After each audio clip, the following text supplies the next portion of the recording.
Shalom, shalom, bien-aimés de Dieu, shalom. Bienvenue à votre émission Plateau charismatique. Ce soir, je reçois pour vous le pasteur Rodin.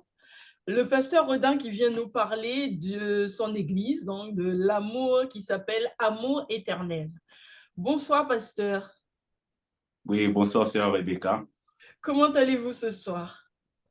Dieu nous soutient. À sa grâce, ça va. Amen, amen. Donc, je disais que ce soir, nous allons parler de votre église, Amour éternel. OK. Amen. Alors, nous allons prier pour nous mettre sous la mouvance du Saint-Esprit. Amen. Amen. Père éternel et tout-puissant, je te présente ce moment, Seigneur. Encore un temps où tu nous as conviés en ta présence. Tu as dit, Père éternel et tout-puissant, que nul ne vient à toi, Père, s'il n'a d'abord été attiré par toi. C'est pourquoi nous croyons ce soir, Père, que c'est par ta volonté, Seigneur, que nous sommes réunis ici ce soir pour parler en ton nom, pour parler à tes enfants, Seigneur. Père éternel et tout-puissant, comme instrument pour ta gloire, utilise nos lèvres, Seigneur, pour parler, pour dire ce que toi tu veux dire, Seigneur. Non pas ce que nous voulons, Seigneur, mais ce que toi tu veux. Parle à tes enfants, Seigneur, au travers de nous, Seigneur. Parle, éternel Dieu de gloire, manifeste-toi, Seigneur, et que tous ceux qui écouteront cette émission, Seigneur, puissent recevoir quelque chose de toi. Au nom de Jésus-Christ de Nazareth, j'ai ainsi prié. Amen. Amen. Donc, Amen. je disais que ce soir, excusez-moi, je disais que ce soir, nous allons parler de Amour éternel, qui est le nom de votre église. Oui. Alors, comme Amour je éternel. disais, exactement. Donc, comme je vous expliquais avant, c'est que j'aime bien lorsque une personne arrive sur le plateau pour la première fois et que cette personne gère une église, j'aime bien parler un petit peu de son église. Non seulement ça lui fait une publicité pour l'église, mais en même temps, ça permet aussi d'avoir une première approche, d'amorcer le travail avec ce serviteur. Amen. Voilà. Non, c'est une bonne chose. Voilà, donc je vais vous laisser la parole pour vous présenter et puis me dire pourquoi est-ce que vous avez choisi ce titre, Amour éternel. Mm.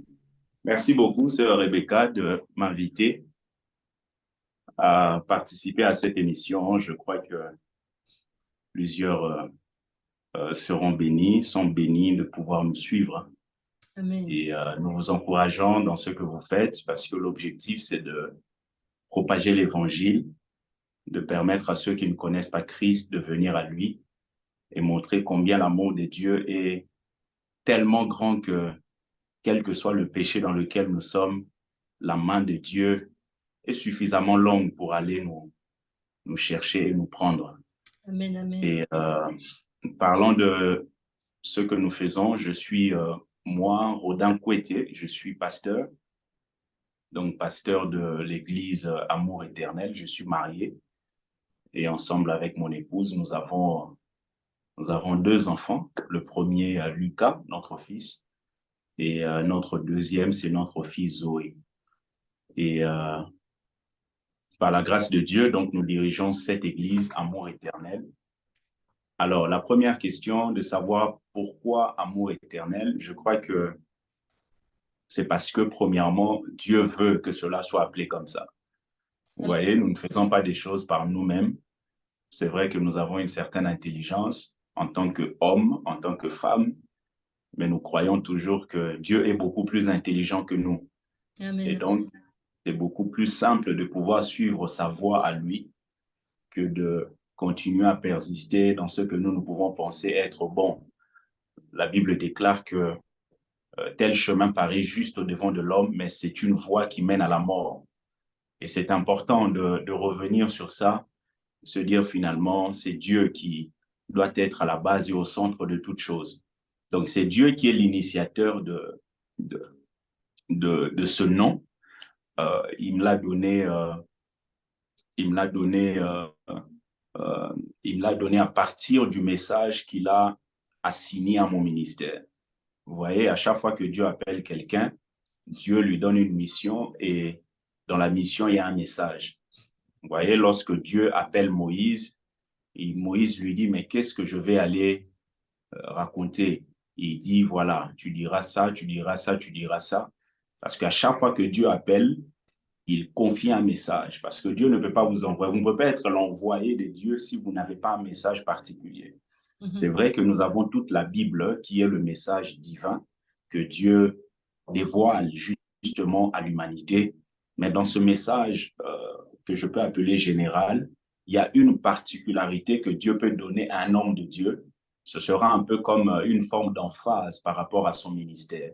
C'est vrai qu'il prêchera toute la Bible, toute la vérité, mais il y a une emphase qui sera mise par rapport à un thème particulier.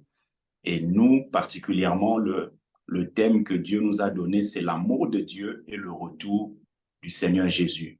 Pourquoi l'amour de Dieu? Justement, c'est de là qu'est tiré l'Église amour éternel. En fait, amour éternel, c'est vraiment pour montrer que le Dieu éternel, il nous aime d'un amour aussi éternel. C'est parce qu'il est éternel qu'il peut nous aimer d'un amour éternel.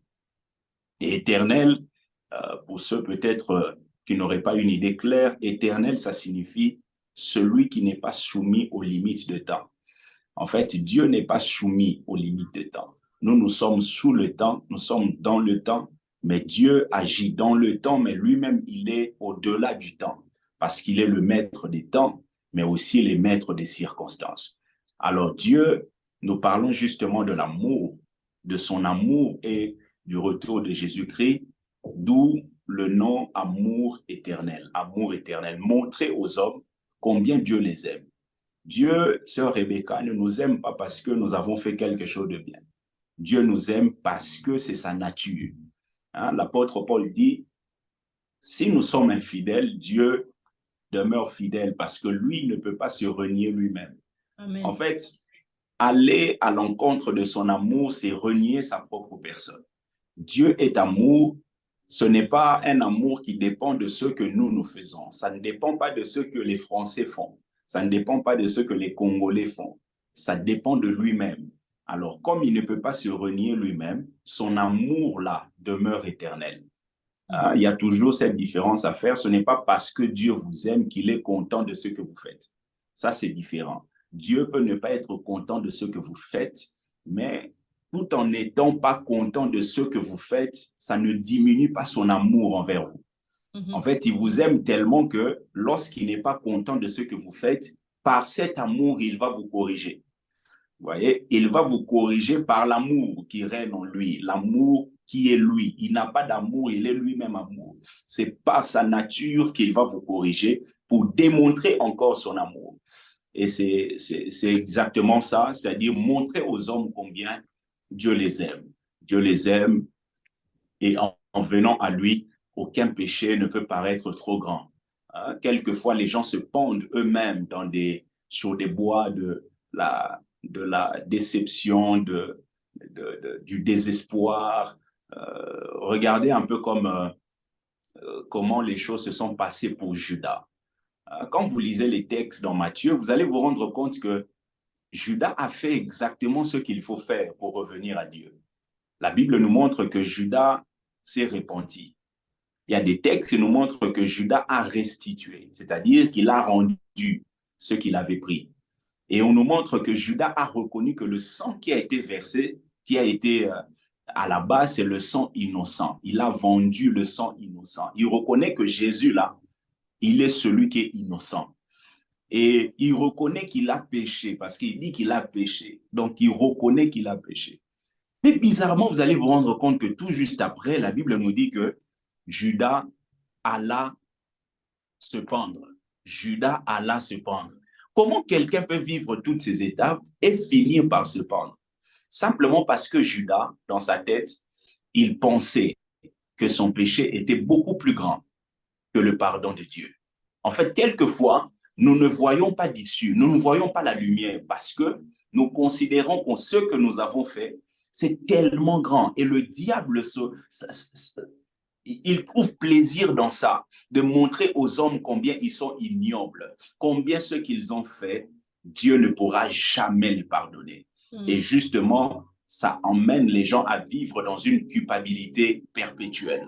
Et la culpabilité, c'est une voie qui s'ouvre pour nous empêcher de recevoir le pardon de Dieu. J'aimerais dire à quelqu'un, quel que soit l'état dans lequel tu es, au moment où tu acceptes Christ, tu lui dis, Seigneur, je reconnais mes péchés. Je reconnais que tu es mort sur la croix pour moi, pour mes péchés. Tu m'as pardonné. Je te demande pardon. Je demande à ce que ton esprit habite en moi et que ton esprit, par sa puissance, que je puisse mener la vie que tu veux que je mène sur la terre. Dieu te donnera la vie, non pas n'importe quelle vie, mais il te donnera la vie sauvée, parce qu'il y a 3 types de vie. La première vie, c'est la vie naturelle, ce qu'on appelle bios en grec, c'est-à-dire c'est la vie naturelle. La Bible dit, la vie d'un homme ne dépend pas de ses biens futiles dans l'abondance. C'est-à-dire, la vie là, c'est le mot bios, c'est la vie naturelle. Tout le monde là.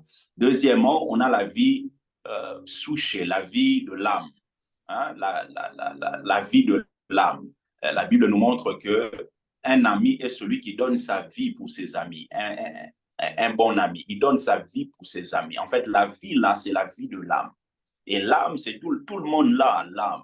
Dans l'âme, vous avez l'intelligence. Premièrement, vous avez la volonté. Deuxièmement, l'intelligence. Et troisièmement, vous avez les émotions. Dans les 3, la chose la plus importante, c'est la volonté. Vous allez vous rendre compte, sœur Rebecca, vous pouvez être très intelligente, mais si vous manquez de volonté, vous n'irez nulle part. Beaucoup de personnes sont intelligentes, beaucoup de personnes sont brillantes, mais le problème, c'est qu'il n'y a pas de volonté. Quelqu'un peut être brillant, mais s'il n'y a pas de volonté de se lever le matin, à aller chercher du travail, vous allez voir que la personne va continuer à pleurer dans sa chambre.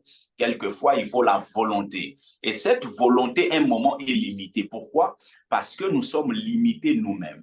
Tout un moment, il faudrait dire à Dieu, pas ma volonté, mais ta volonté. Donc, dans ce cas-là, qu'est-ce qu'il faut faire?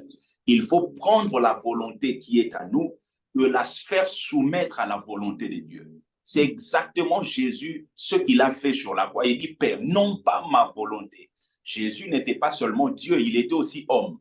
Il nous montre que dans la dimension humaine, quelquefois notre volonté essaye de pouvoir prendre de l'emphase. Alors en ce moment-là, il faut discipliner ta volonté en disant, ce ne sera pas ma volonté qui va s'accomplir, mais ce sera la volonté de Dieu. Et troisièmement, vous avez la vie. Comme disait l'apôtre Jean, c'est laisser Christ grandir en soi, se laisser diminuer pour que Christ puisse grandir en nous. Exactement. Qu'il croisse et que moi je diminue. C'est cela. Et vous allez vous rendre compte que plus quelqu'un croit et vous diminuez, celui qui diminue à un moment va disparaître. Et celui qui croit, on le verra davantage. C'est exactement ça. C'est-à-dire que lorsque on applique ce principe, on ne nous verra plus nous. On verra la volonté de Dieu. On verra la puissance de Dieu. On verra la force de Dieu. On verra l'amour de Dieu. Amen. On verra la patience de Dieu. On verra la douceur de Dieu. Amen. Mais moi, j'aimerais vous poser une question, Pasteur Rodin. C'est que vous avez dit au début que lorsque Dieu appelle, Dieu donne un message. Quand vous avez donné l'exemple de Moïse, qui disait, moi, je ne sais pas parler, qu'est-ce que je vais dire, qui était en panique, alors que le Seigneur avait un message précis pour lui. Et vous dites, c'est ainsi que les pasteurs, quand ils sont appelés, Dieu leur donne un message, d'où le fait que vous avez tiré le nom de l'Église de ce message. Mais quand on entend le nom de votre Église, Amour éternel, vous avez défini l'amour de Dieu.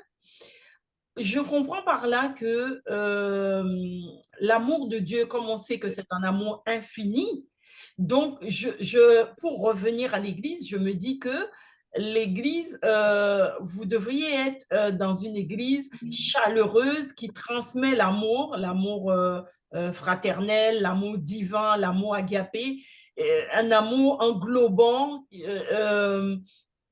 qui donne envie de venir dans cette Église. Bien sûr. Bien sûr. En fait, l'amour, c'est une personne, c'est Christ lui-même. Et l'amour va au-delà des sentiments, on va au-delà de... Et même, en grec, on parle de plusieurs types d'amour. Vous voyez, il y a l'amour qu'on appelle l'amour éros, qui est lié à une certaine forme de sexualité entre hommes et femmes. Et deuxièmement, on a l'amour philéo, qui est l'amour lié à l'amitié, un peu un amour égoïste qui dit, tu es venu me voir, moi aussi je viendrai te voir. Tu m'as donné un cadeau lors de mon anniversaire, ah, je penserai aussi à te donner un cadeau. En fait, c'est un amour qui régit plusieurs relations amicales. Vous allez voir très souvent avec les amis, oh, quand j'avais les femmes, hein, quand j'avais accouché, elles n'étaient pas venues, mais moi aussi je n'irai pas. Ah, je vais aller parce que le jour où j'ai perdu mon grand-père, il était aussi venu, donc moi aussi je vais aller. Ça, c'est un amour filéo. C'est un amour assez faible. Et c'est exactement ce niveau-là que plusieurs d'entre nous sommes. Nous sommes encore là, plusieurs d'entre nous, un peu comme Pierre. Regarde Jésus, il pose 3 fois la question à Pierre. Il lui dit, Pierre, m'aimes-tu? Pourquoi il lui pose 3 fois la question? Il lui pose 3 fois la question parce qu'il veut résoudre un problème dans la vie de Pierre. Pierre a renié Jésus 3 fois. Jésus, quand il ressuscite, il pose 3 fois la question à Pierre parce que Jésus a compris la puissance qui se cache derrière la parole. C'est important de comprendre qu'à un moment, il faut aller parole contre parole. Vous savez, dans la dimension du droit, on n'annule pas une loi comme ça par hasard. On annule une loi par une autre loi. Et donc, dans la dimension spirituelle, on annule une parole par une autre parole. Il dit, tu m'as renié 3 fois, je vais te poser la question 3 fois, afin que ce que tu vas déclarer, parce que je ne veux pas que celui qui va laisser, que je vais laisser avec les clés de l'Église, vive avec une certaine amertume, vive avec une certaine forme de regret, vive avec une certaine forme de problème au niveau du cœur par rapport à ce qui s'est passé avant. Il dit premièrement, Pierre, m'aimes-tu? Jésus utilise le verbe agapao, qui est l'amour de Dieu, l'amour divin, qui est l'amour parfait, qui est l'amour qui supporte même ceux qui nous font du mal, qui aide même ceux qui nous persécutent. Il dit m'aimes-tu? Et Pierre répond, mais Pierre n'utilise pas le même verbe, il utilise le verbe philéo. Il dit, mais tu sais, je t'aime. Il dit, paie mes agneaux. Et deuxièmement, il lui dit encore, Pierre, m'aimes-tu? Jésus utilise toujours le verbe agapao. Et lui, il est toujours dans le verbe philéo. Jésus dit, paie mes brebis. Il commence par agneau et ensuite, il va vers brebis. Pourquoi? Parce que agneau, c'est le petit d'une brebis. Donc, c'est important d'être fidèle d'abord dans des petites choses pour qu'afin qu'on puisse nous confier plus tard des grandes choses. Celui qui est fidèle dans des petites choses le sera dans des grandes choses. Ça, c'est un autre principe qu'on pourra ouvrir même plus tard. Mais troisièmement, pose encore la question, Pierre m'aimes-tu? Simon m'aimes-tu? Troisième fois, Jésus n'utilise plus le verbe agapao. Il utilise le verbe philéo. En fait, il veut dire à Pierre, Pierre, tu es dans une certaine dimension, tu es à un certain niveau. J'ai compris le niveau dans lequel tu es. Je ne veux pas rester là-haut et te laisser en bas. Alors, ce que je veux faire, je t'ai montré là où moi je suis, je veux que tu atteignes. Et comme toi, pour l'instant, tu es encore en bas, moi, je vais descendre afin de te récupérer là où tu es dans Philéo, de t'emmener vers Agapao. C'est la raison pour laquelle la troisième fois, il dit, Simon m'aimes-tu, Pierre m'aimes-tu? Et là, il utilise le mot Philéo. Et c'est là que Pierre comprend, il dit, Seigneur, tu le sais, tu le sais. Tu sais dans quel niveau je suis. Tu sais là où je me retrouve. Vous savez, l'amour agapao, c'est un amour qui dévoile le cœur de Dieu. Et l'Église est appelée à perfectionner les gens. Quand on s'appelle amour éternel, cela ne veut pas dire que partout et dans n'importe quelle circonstance nous allons forcément manifester cet amour. C'est l'idéal. Mais en tant qu'Église, nous sommes là pour pouvoir perfectionner. Éphésiens chapitre 4, il a donné les 5 dons afin de perfectionner l'Ecclésia, l'Église. Il veut que les gens arrivent à une certaine stature, arrivent à une certaine maturité. Et même dans l'amour, on grandit. On ne grandit pas parce que l'amour en soi grandit parce que l'amour qui est Dieu est le même. Mais nous grandissons dans l'amour. Vous voyez, c'est un peu comme les dons. Les dons sont parfaits, ce que Dieu nous donne, mais on peut grandir dans le don. On peut grandir dans l'exercice du don. Donc, dans notre Église, nous comprenons que Dieu est amour et que nous devons manifester cet amour. Et justement, c'est la mission que nous avons, c'est d'enseigner. Non pas d'enseigner seulement avec des paroles, mais d'enseigner avec notre manière de vivre. De montrer que l'amour, là, ce n'est pas juste une chose théorique, mais ça doit se manifester d'une manière tangible. Parce que de nos jours, pasteur, la Bible même le dit, hein, que dans les derniers temps, l'amour s'éteindra dans le cœur de plusieurs, dans le livre de Matthieu, je crois. Et on voit ça déjà dans le monde, hein, où, avec même toutes les dernières manifestations qui se sont déroulées dans la France et dans d'autres pays encore, on voit quand même que l'amour commence à s'éteindre dans le cœur de plusieurs et que les gens deviennent égoïstes, fanfarons, ennemis du bien, quoi. Donc, on voit que les Écritures commencent déjà à s'accomplir. Oui, Dieu est fidèle. Ce que Dieu dit, ça finit toujours par se réaliser s'il veut que ça se réalise. Oui. Alors, tout à l'heure, je crois que je parlais de 3 types de vie. Je n'ai pas donné la dernière vie, c'est la vie Zoé. Avant de répondre à votre question, la vie Zoé, c'est la vie de Dieu, la vie que Dieu donne, hein? La vie que Dieu donne qui fait de nous des enfants de Dieu. Parce que nous sommes nés ni de la chair, ni du sang, mais de la volonté de Dieu. Amen. Dieu dit concernant Jean-Baptiste, de tous ceux qui sont nés de femmes, il n'y a pas de plus grand que Jean-Baptiste. Mais Jean-Baptiste est le plus petit dans le royaume. Or, dans ce royaume-là, les gens ne sont pas nés seulement de femmes. Les gens sont nés surtout d'esprit. Donc, la vie, c'est la vie que Jésus donne. Et c'est ce que les gens ne comprennent pas. La vie chrétienne ne peut pas être menée par la force humaine. La vie chrétienne, c'est une vie surnaturelle. Et c'est une marche qui doit être menée d'une manière surnaturelle. Or, pour mener quelque chose de surnaturel, il faut la vie qui vient d'une manière surnaturelle.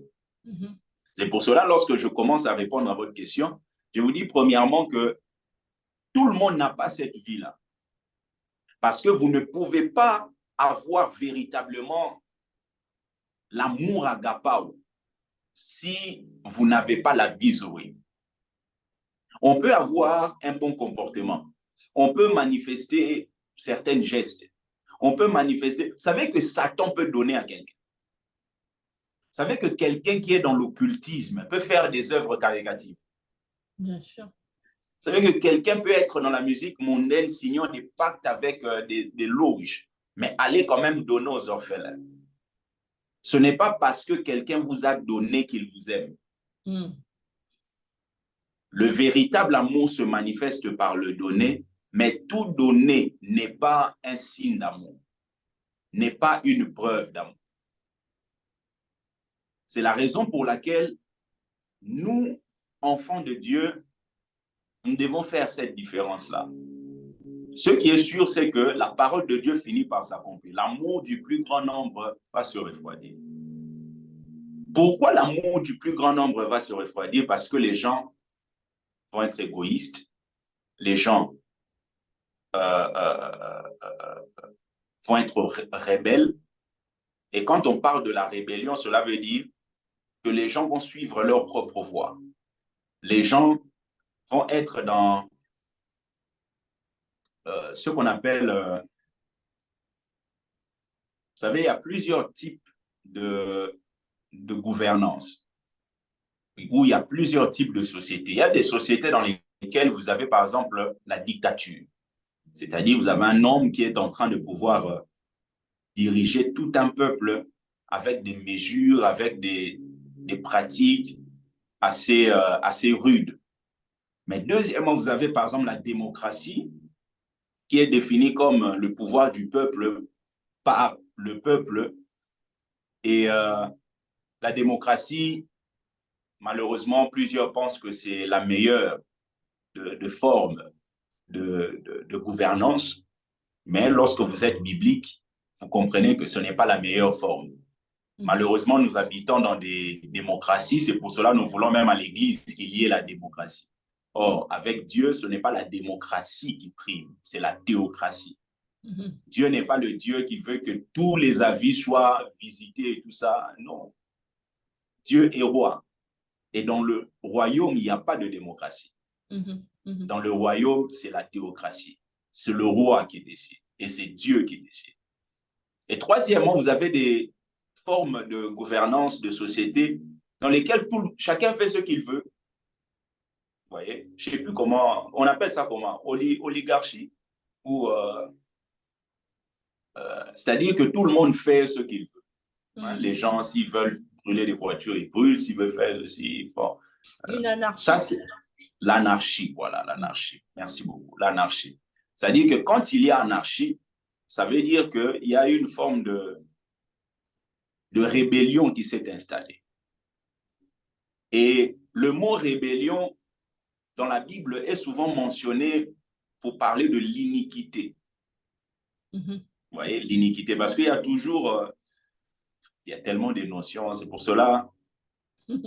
Un mot emmène vers un autre, un mot vers un autre. Vers un autre, parce que vous avez même en termes de péché et tout ça, vous savez que le péché en soi, il y a le mot péché dans la Bible, il y a le mot transgression dans la Bible, il y a le mot iniquité dans la Bible. Péché, c'est quoi? C'est le fait de manquer sa cible. Alors, la cible, c'est quoi? C'est la gloire de Dieu. Le péché, ce n'est pas d'abord question de faire ou ne pas faire. Vous savez, c'est la raison pour laquelle, même lorsqu'on parle dans cette émission, c'est important que ceux qui nous écoutent comprennent que la vie chrétienne n'est pas une histoire de faire ou ne pas faire. Si vous êtes dans cette dimension-là, vous ne vivez pas la vie de Dieu, vous vivez une religion. Fais ceci, fais ceci, fais ceci.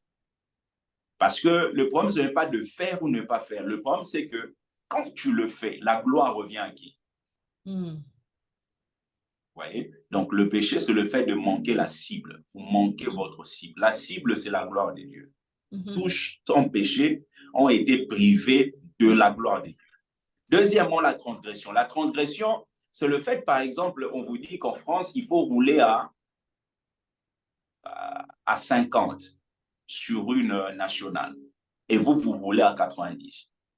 Là, vous êtes en train de transgresser la loi parce qu'il n'y a pas de transgression sans loi.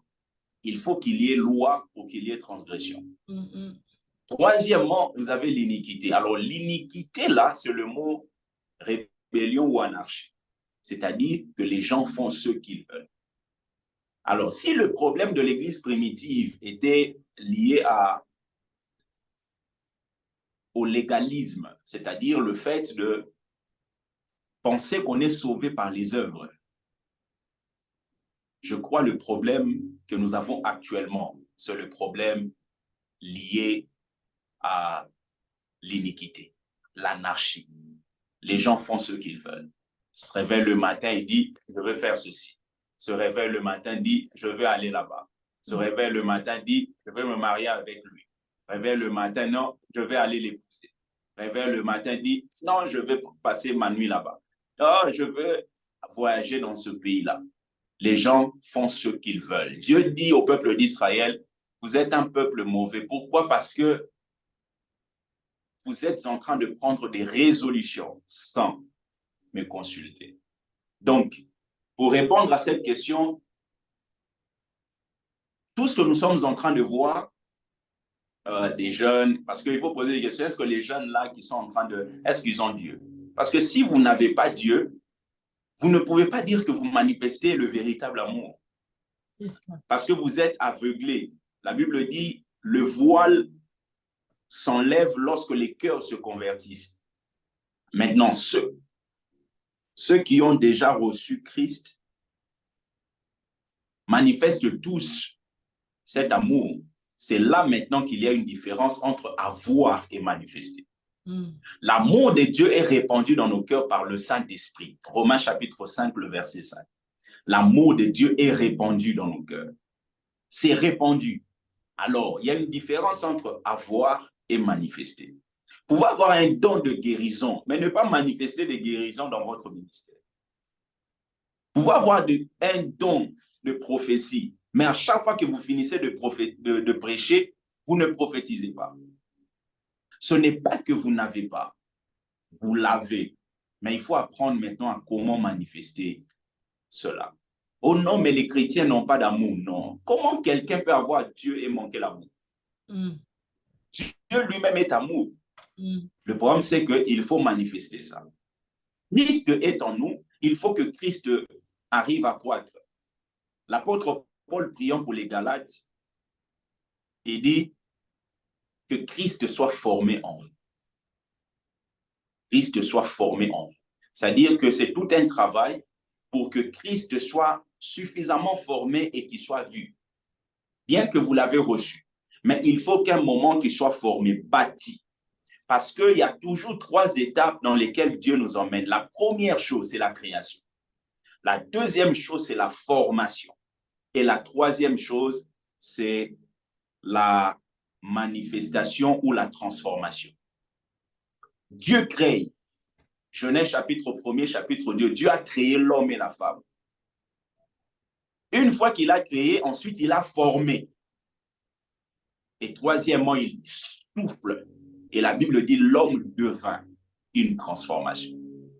Donc Dieu crée, il forme et ensuite il transforme. Dans quel but? Dans le but d'être une bénédiction pour sa génération.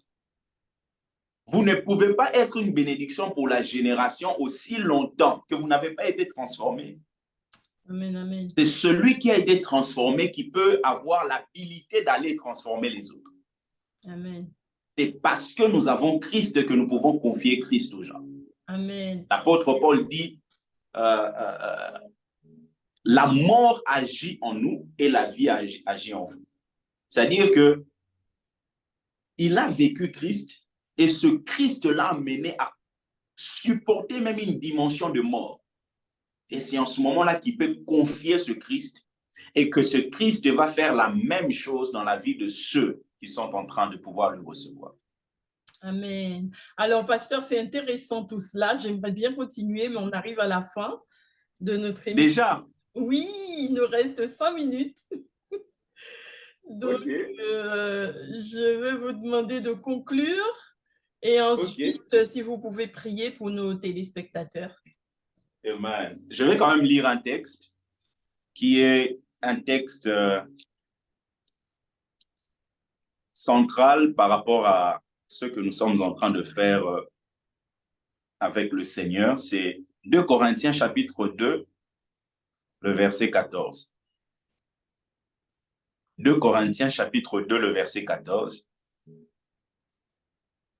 La Bible dit « Grâce soit rendue à Dieu qui nous fait toujours triompher en Christ et qui répand par nous en tout lieu l'odeur de sa connaissance. » Amen. Ça, c'est un texte de base par rapport à l'Église et au ministère que Dieu nous a permis de pouvoir travailler dessus. Grâce soit rendue à Dieu qui nous fait toujours triompher. En fait, c'est vraiment pour montrer aux gens que vous pouvez triompher et vous devez triompher en Christ. Triompher dans l'amour, triompher dans l'espérance que vous avez de savoir qu'un jour, celui qu'on a aimé, qu'on n'a jamais vu physiquement, il reviendra pour nous récupérer. La Bible dit, les morts en Christ seront ressuscités premièrement. Et nous, les vivants, nous serons changés. Nous monterons dans les airs afin de rencontrer celui qu'on a aimé, mais que nous n'avons jamais vu. Et la Bible dit, celui qui a cette espérance se purifie. Amen. Se purifie. Grâce soit rendue à Dieu qui nous fait toujours triompher. Pas quelquefois, toujours triompher. Et qui répond par nous l'odeur de sa connaissance. Et c'est justement ce que nous faisons. Ici, pendant 40 minutes, nous avons répandu l'odeur de la connaissance de Dieu. Amen, amen. C'est pour cela que Dieu vous bénisse. Je vais prier pour vous que ceux qui ont besoin de Christ, en tout cas, vous êtes convaincus de ce que nous sommes en train de faire, de ce que Dieu vous a communiqué ce soir. En tout cas, là où vous êtes, priez, répondez-vous demandez pardon pour vos péchés. Dites à Christ qu'il est mort pour vous, qu'il s'est donné pour vous et qu'il vous donne son esprit et que vous deveniez enfants de Dieu. En le faisant sincèrement, croyez qu'il vous a pardonné et considérez-vous comme étant des enfants de Dieu. Et contactez la sœur Rebecca, nous qui sommes là, contactez une église, allez-y, parce que Dieu vous conduira dans une famille et en naissant comme ça, vous naissez dans la famille universelle. Vous savez, quand un enfant naît, il naît dans une famille universelle des humains. Mais il a besoin d'une famille particulière qu'on appelle l'église locale, dans laquelle vous allez apprendre les béabas, les choses élémentaires concernant la vie spirituelle. Seigneur, merci pour ta fidélité, tu es grand. Merci parce que tu nous as donné de passer ces instants dans ta présence. Je prie que tu bénisses cette initiative de la sœur Rebecca, de son ministère, de ce qu'elle fait. Que cette œuvre aille de l'avant. Je prie que ta main s'étende sur la vie de chaque personne connectée, tous ceux qui vont nous suivre même plus tard, que leur vie soit bénie. Merci parce que ta fidélité est grande. Grâce soit rendue à Dieu qui nous fait toujours triompher. Que Dieu vous bénisse au nom de Jésus-Christ. Amen. Amen, amen. Alors, Pasteur Rodin, je vous remercie d'être venu sur le plateau charismatique. Je vais, puisqu'on a parlé de votre église, je vais vous inviter à donner l'adresse, hein, s'il y en a qui veulent vous visiter. Oui, nous sommes au 45 rue Robespierre à Montreuil, 93 100 à Montreuil. Donc, c'est là-bas que nous nous réunissons chaque dimanche de 13h30 à 16h. Mais nous avons d'autres programmes qui sont en ligne pour ceux qui veulent, par exemple, prier avec nous le mardi, le mercredi, le samedi matin. Vous pouvez me contacter au 06 24 96 39 48. Donc, on pourra vous indiquer et Dieu vous bénira. Amen, amen, amen. Alors, pasteur, je vous remercie. Vraiment, c'est un bel enseignement, une bonne instruction pour nous. Et prochainement, nous aurons l'occasion de parler d'un autre thème où vous allez pouvoir nous enseigner et nous nourrir encore plus que ce qu'on a reçu aujourd'hui. Amen. Vraiment, merci. Merci, que Dieu vous bénisse. Amen, amen. Alors, je remercie tous les téléspectateurs de nous avoir suivis. Et je vous dis, rejoignez le plateau charismatique, abonnez-vous pour recevoir les notifications. Et je vous dis à bientôt. À bientôt. À bientôt. Au revoir, pasteur. Au revoir.